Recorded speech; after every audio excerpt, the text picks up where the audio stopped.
It is the tough things in life. It is the hard things in life. It's the challenging things that become the grist, building us to be more compassionate, to be more capable, to be more resilient. And I have to tell you a little bit of my COVID experience. And I went into what I call my zone of fear. And I complained often, and I had this pit in my stomach. And I go, I can't do this. This is not who I am, right? There's got to be a better place. And that better place is what I call the learning zone. Spend your energy and your emotion on the things that actually you can do something about. And the more that I stayed in that learning zone, I found myself moving into this wonderful place called the contribution zone. I thought of how I could help and support and connect with others in more profound ways. Seeing reality is hard. We don't see the world as it is, we see the world as we are. That the fastest way I change the world is change my view of that world.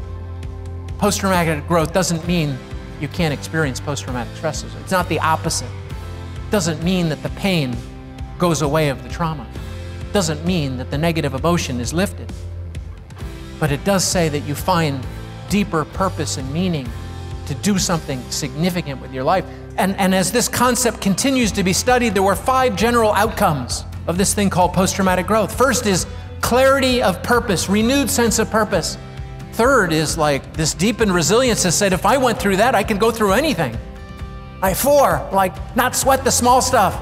And 5, you can't come through this and not be transformed without a deeper sense of what you believe, especially around your spirituality. I call it my 7 self-care strategies for resilience and post-traumatic growth.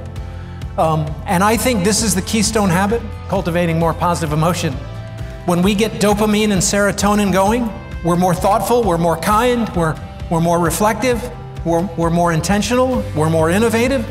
The second habit, challenging yourself to find things to be grateful for every day and embrace an attitude of wonder and awe. So how are you reflecting and expressing gratitude? I think one of the most important things you do as a leader is to give away this thing called A-R-E, appreciation, recognition, encouragement. Has anyone ever come to you saying, I'm leaving because I'm sick and tired of people recognizing me? I've had it. This is about leadership, your leadership. One of the most important things you do as a leader is to create a little invisible circle and to make sure every single person on your team feels like they belong in that circle. And as Edmund Freeman says, it's the capacity of leaders to separate themselves from the surrounding emotional climate so they can break through the barriers that are keeping everyone from going the other way.